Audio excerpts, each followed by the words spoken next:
नमस्कार दोस्तों, आज आप लोग सुनेंगे तोता मैना और उल्टा पत्नी की कहानी। जूनागढ़ नाम के शहर पर चंद्रगुप्त नाम का राजा राज्य करता था।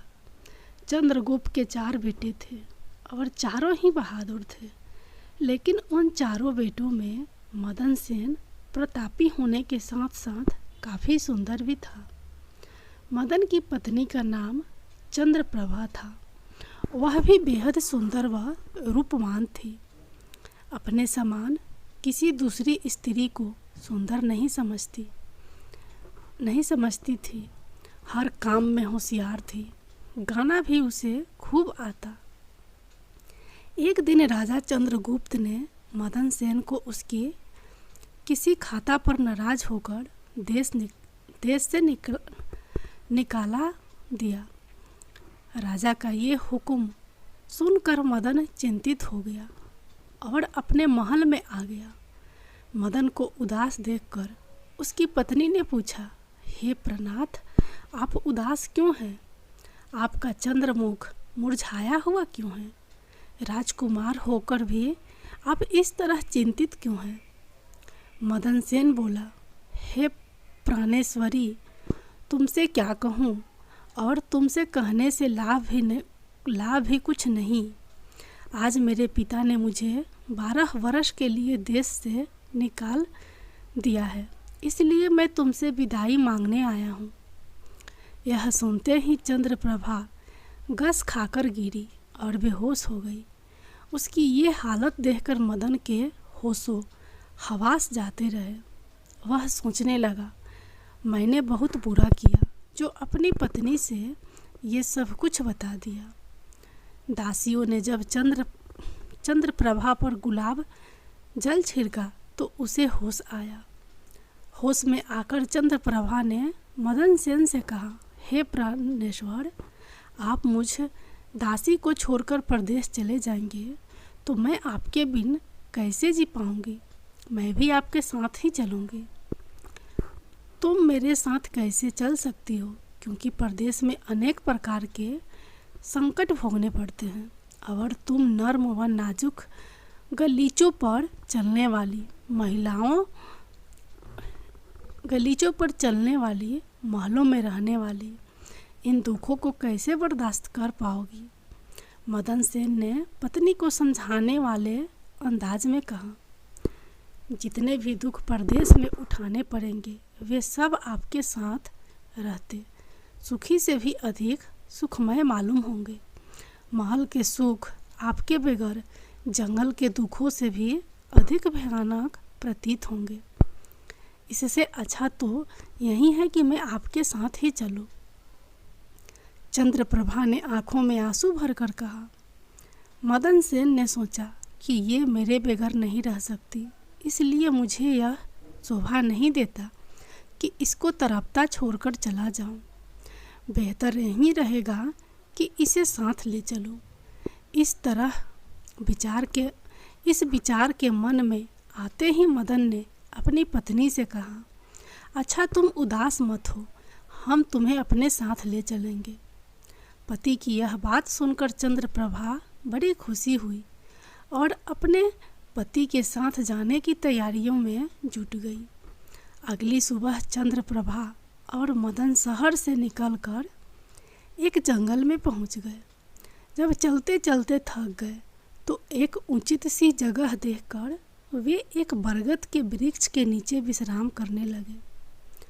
वे बहुत अधिक थके हुए थे, अतः ठंडी हवा के झोंकों ने उन्हें नींद के आगोश में पहुंचा दिया। मगर कुछ देर बाद ही एक सांप ने रानी को डस लिया। सांप के डसते ही रानी तड़पने लगी। मदन की आंख खुली तो रानी को तड़पते देखकर और सांप को जाते देखकर मदन बेचैन हो गया। कुछ देर बाद रानी बेहोश होकर विषगिन से व्यवस्थित होकर मर गई। मृतक रानी को देखकर मदन सेन ऊंचे स्वर में रुदन विलाप करने लगा। उसका रोना धोना सुनकर जंगल के जीव जंतु गुर्राने लगे। मदसेन ने मन में सोचा, जब जीवन सांगनी ही मर गई तो मैं अब जी कर क्या करूँगा। इसी जंगल में प्राण त्याग दूंगा। मन में यह विचार आते ही वह रानी की लाश के पास से उठा और जंगल से लकड़ियाँ बीनकर इकट्ठी करने लगा। वह रो रो कर कहता जाता था कि रानी की चिता में मैं भी जल जाऊंगा। संयोगवश उसी जंगल में महादेव पार्वती पृथ्वी लोक का भ्रमण करते हुए वहाँ पर आ पहुँचे। माता पार्वती ने जब मदन के रोने की आवाज़ सुनी तो उन्हें उस पर बड़ी दया आई।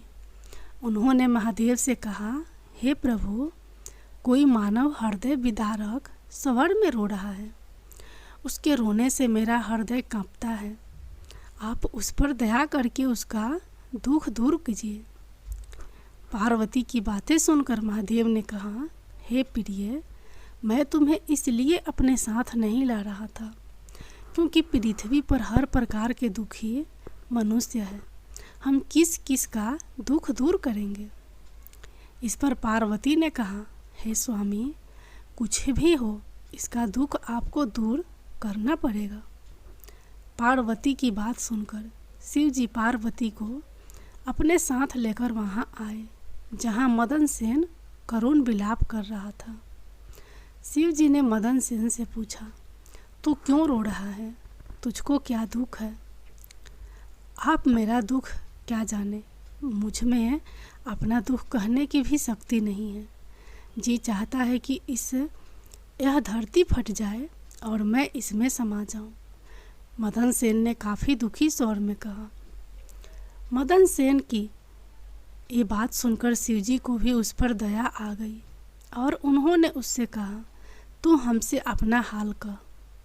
तब मदन ने उनसे कहा, महाराज, मैं जूनागढ़ के राजा चंद्रगुप्त का बेटा हूँ।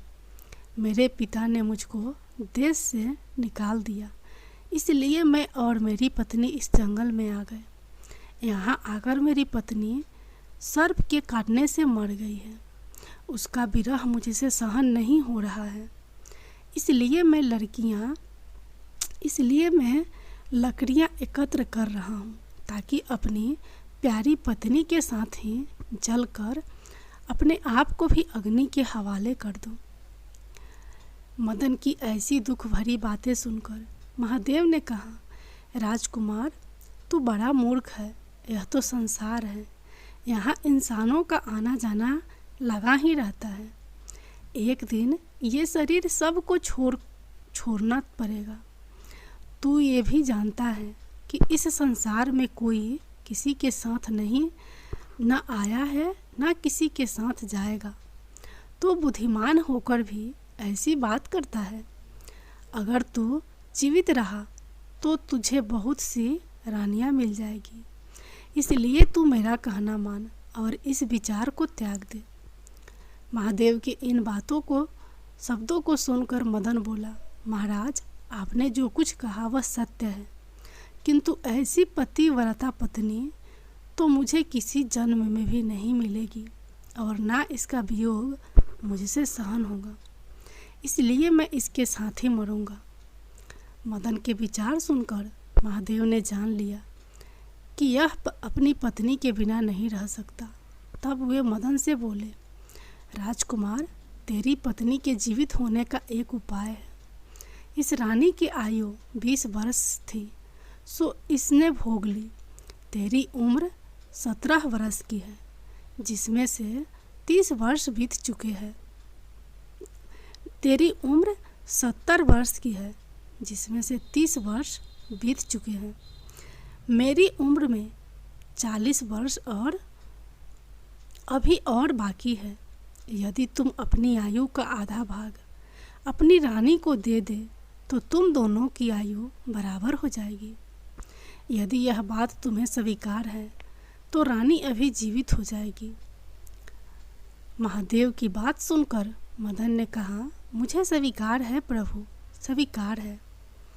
अब महादेव ने मदन के हाथ में पानी देकर उससे 20 वर्ष आयु देने का संकल्प लिया और रानी के हाथ पैरों पर पानी डालने से पूर्व मदन से कहा, इसमें एक रहस्य की बात और है। जब तुम्हें रानी की आवश्यकता ना हो तो यह संकल्प वापस भी ले सकते हो। ज्यों ही संकल्प वापस लोगे रानी मर जाएगी, परंतु सावधान, रानी से यह बात मत कहना। किसी समय यह बात तेरे काम आएगी। ऐसा कहकर रानी पर जल छिड़क कर महादेव पार्वती वहाँ से अंतर्धान हो गए। रानी उसी समय उठकर बैठ गई और बोली, प्रिय, आज तो मैं बहुत सोई, आपने मुझे जगाया क्यों नहीं? तुम थकी मादी थी, इसी कारण मैंने तुम्हें नहीं जगाया। मदन ने सब बातें छिपाते हुए कहा। अब वे दोनों फिर आगे चल दिए। काफ़ी दिन बाद उन्हें एक बहुत सुंदर स्थान दिखाई दिया।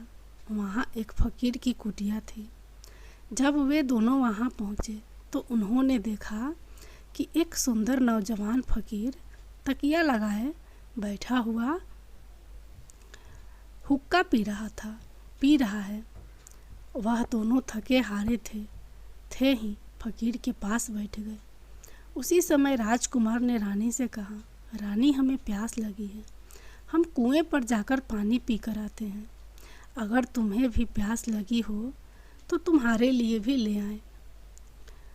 यह सुनकर रानी ने कहा, मैं तो प्यासी नहीं हूँ, आप जाकर पी आइए। रानी का जवाब सुनकर मदन सेन डोल रस्सी लेकर कुएं पर पानी पीने चला गया। जब मदन सेन पानी पीने गया तो चंद्रप्रभा और फकीर की निगाहें चार हुई। चंद्रप्रभा उसी क्षण उस फकीर पर आशिक हो गई। चंद्रप्रभा फकीर से बोली, फकीर साहब, आप तो यहाँ बड़े सुख से रहते हैं, आप भी यहाँ रहे हो और ऐश करो।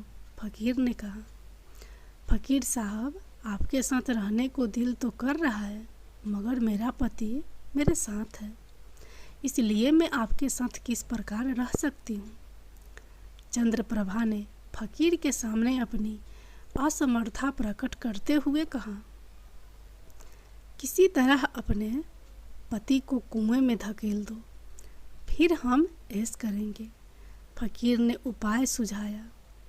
फकीर की बात सुनकर चंद्रप्रभा ने कहा, ठीक है, मैं ऐसा ही करूँगी। इतने में मदन सेन पानी पीकर रानी के पास आया तो रानी कहने लगी, मुझे भी अब प्यास लग आई है, कुएं पर चलकर मुझे भी पानी पिला लाओ। मैंने तुमसे पहले ही पूछा था, तब तुमने मना कर दिया था। खैर, तुमको अगर प्यास लगी है तो मैं अभी पानी लेकर आता हूँ। मदन सेन ने कहा। जब मदन सेन पानी लेने चला तो रानी भी उसके साथ चल दी और कहने लगी, मैं भी तुम्हारे साथ चलती हूँ।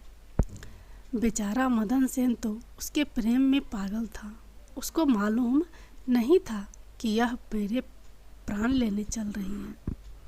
सच है, स्त्रियों के चरित्र को देवता भी नहीं जान सकते, तो मनुष्य तो चीज़ ही क्या है। उनके जाल में तो अच्छे अच्छे होशियार इंसान फंस कर रह जाते हैं। तोता बोला, ए मैना। जब मदन सेन कुएं पर जाकर डोल भरने लगा तो रानी के पीछे से उसे धक्का देकर कुएं में गिरा दिया और खुद उस फकीर के पास आ गई। वह फकीर रानी को वहाँ से लेकर चलता बना और दोनों एक बड़े शहर में जाकर आनंद से रहने लगे। उस फकीर ने चंद्रप्रभा को थोड़े ही दिनों में ऐसा नचाना गाना सिखाया कि उसके समान नाचने वाली कोई नृत्य गाना उस शहर में दूसरी नहीं थी। वह सारे नगर में प्रसिद्ध हो गई। इस प्रकार रानी के नाचने गाने के कारण वह फकीर लाखों रुपये का मालिक हो गया। रानी उस फकीर के साथ बड़ी मौज मस्ती के साथ रहने लगी। तोते ने कहा, ए मैना, रानी तो उधर फकीर के साथ ऐश करने लगी। अब तू मदन सेन का हाल सुन। जिस समय रानी ने मदन सेन को कुएं में धकेला था, दैव योग से एक जंजीर जो कुएं में लटकी हुई थी उसके हाथ में आ गई। मदन सेन उसको पकड़ कर कुएं में लटक गया और ईश्वर को याद करता रहा। सोचने लगा कि मैंने रानी को जीवन दान दिया और रानी ने मेरे साथ यह विश्वासघात किया। क्या यही मेरे प्यार की सज़ा है? उसी दिन बंजारों का एक काफिला उस स्थान पर आकर ठहरा। एक बंजारा डोल और रस्सी लेकर कुएं पर पानी भरने आया। जब उसने डोल कुएं में डाला तो मदन सेन ने उसका डोल पकड़ लिया। कुएं में कौन है? बंजारे ने चौंक कर पूछा। भाई, मैं आफत का मरा एक इंसान हूँ। ईश्वर के लिए मुझको बाहर निकाल कर मेरी जान बचाओ। मदन ने बंजारे से प्रार्थना की। यह सुनकर बंजारे को उस पर दया आ गई और उसने मदन को कुएं से निकाल लिया और पूछा, हे भाई, तुम कौन हो? तुम इस कुएं में कैसे गिरे? तुम मुझे अपना हाल बताओ। भाई, मैं अपना हाल आपसे कैसे कहूँ? जो मुसीबत मुझ पर पड़ी है उसे कहने से मेरा दिल फट जाएगा। मदन सेन ने कहा, मैं जूनागढ़ का राजकुमार हूँ। मेरे पिता ने मुझे देश से निकला दिया है तो मैं अपनी प्यारी पत्नी को लेकर एक जंगल में जा पहुँचा। मैं और मेरी पत्नी एक दूसरे को बहुत प्रेम करते थे। जंगल में एक सांप ने मेरी पत्नी को काटा जिससे उसकी मृत्यु हो गई। जब मैं विलाप कर रहा था तो महादेव और पार्वती ने मुझ पर दया की और मेरी आयु के आधे वर्ष मेरी पत्नी को देकर उसे जीवित कर दिया। हम उस जंगल से आगे चल पड़े। कुछ दिन बाद इस जंगल में पहुँचे। यहाँ एक फकीर का डेरा था। मुझे प्यास लगी थी। मैं पानी पीने चला आया। जब वापस गया तो मेरी पत्नी ने कहा कि मुझे प्यास लगी है, पानी पिला लाओ। यह कहकर वो भी मेरे साथ उस कुएं पर आ गई। जब मैं कुएं से पानी निकाल रहा था तो उसने मुझे पीछे से धक्का दिया।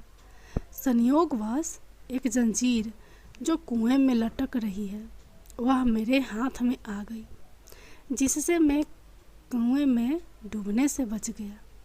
अब आप बताएं तो जब आप आए तो मैंने आवाज़ दी, जिसे सुनकर आपने मुझे वहाँ से निकाल लिया। मदन सेन ने दुखी मन से सारा वृत्तांत उस बंजारे से कह दिया। अपनी व्यवस्था सुनकर महादेव सेन चुप हो गया।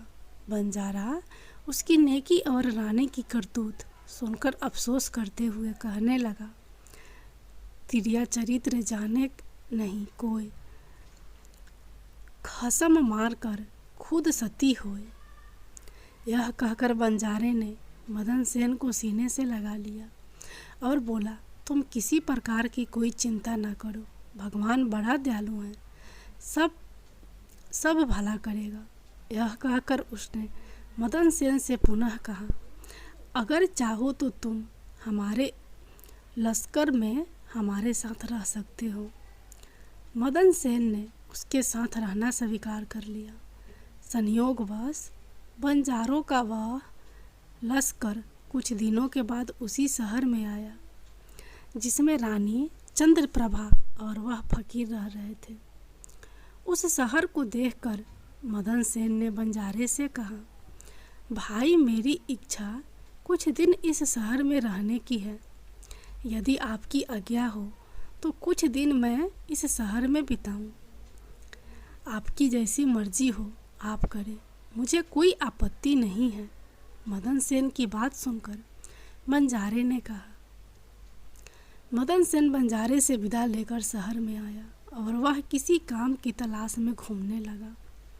कुछ दिन बाद उसकी मेहनत रंग लाई और उसे एक बड़े व्यापार के यहाँ नौकरी मिल गई।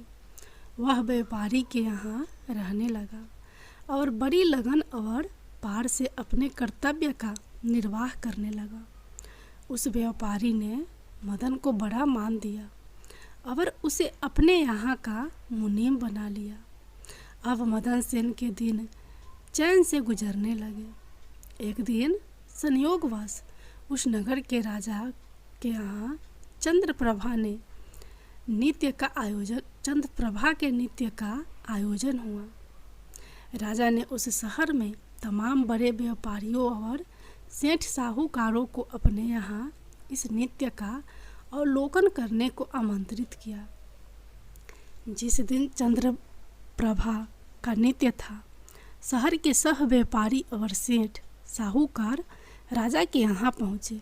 मदन सेन ने भी रानी के नृत्य और गायन की बड़ी तारीफ सुन रखी थी।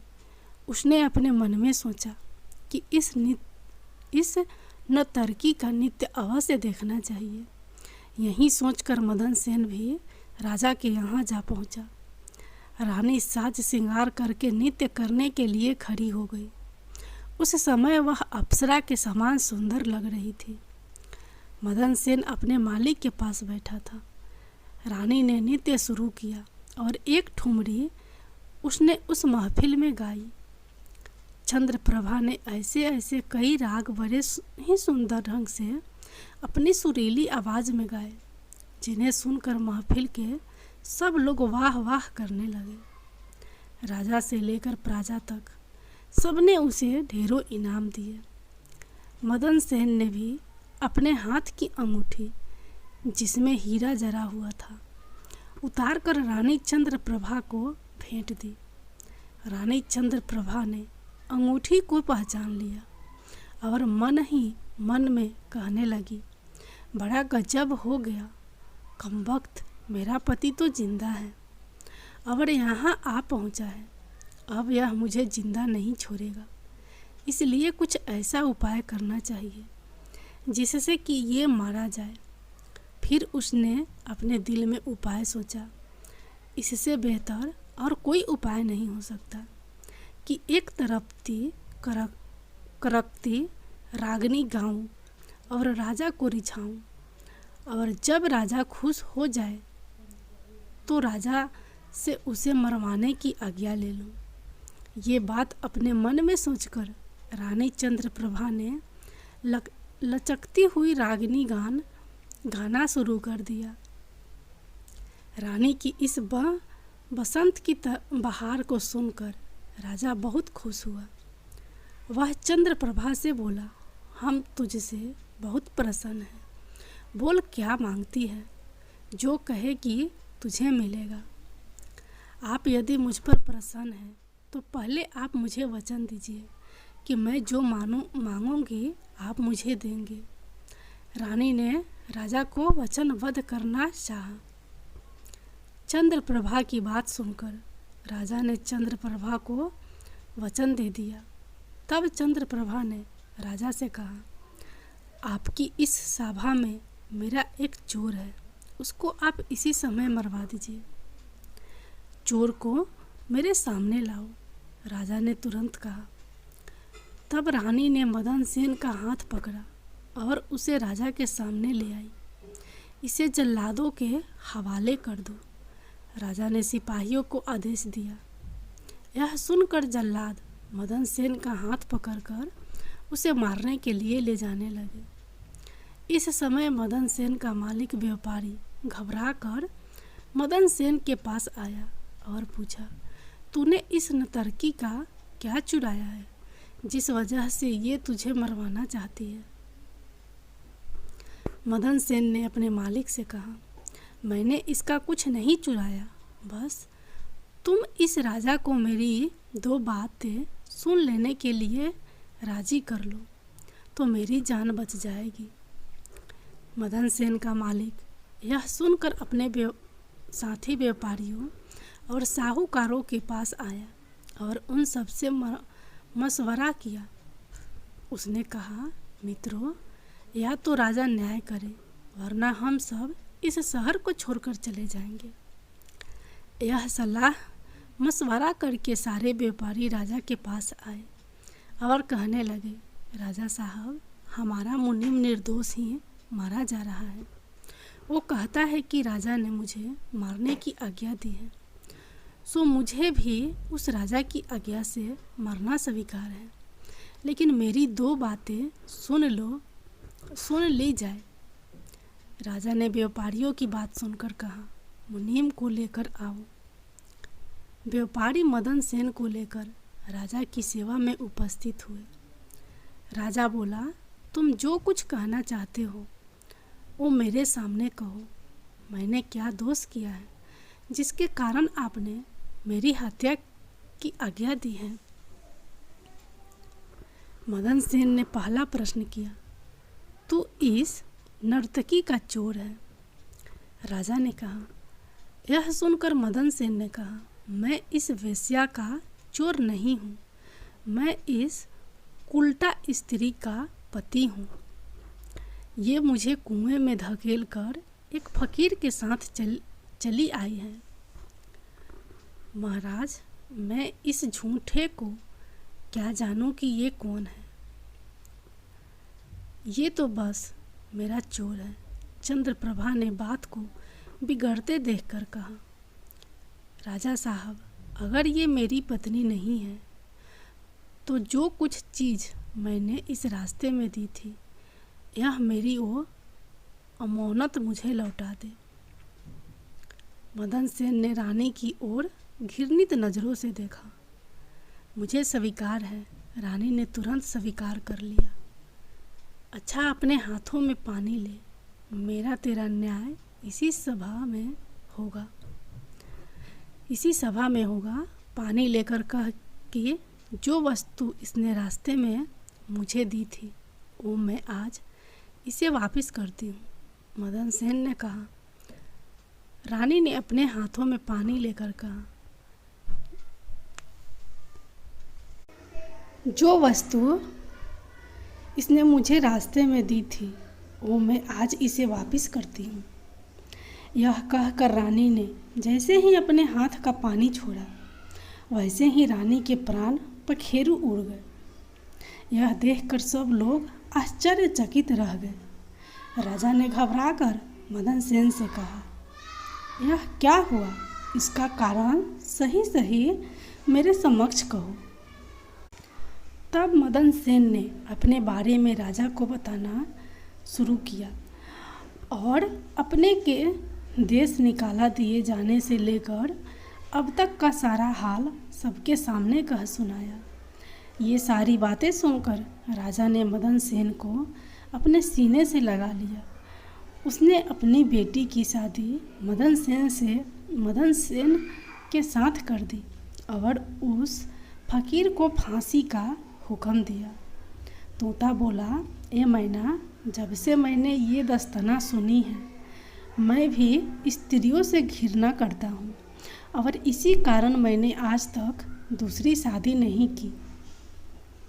मैना बोली, ए तोते, तूने बात सच्ची कही है, लेकिन ये भी सच है कि पुरुष अधिक निष्ठुर होते हैं। स्त्री तो 100 में से 1-2 ही चरित्रहीन या निष्ठुर है। यदि तू मेरी इस बात को झूठी समझता है तो मैं तुझे एक और दस्ताना सुनाती हूँ, ध्यान लगा कर सुन।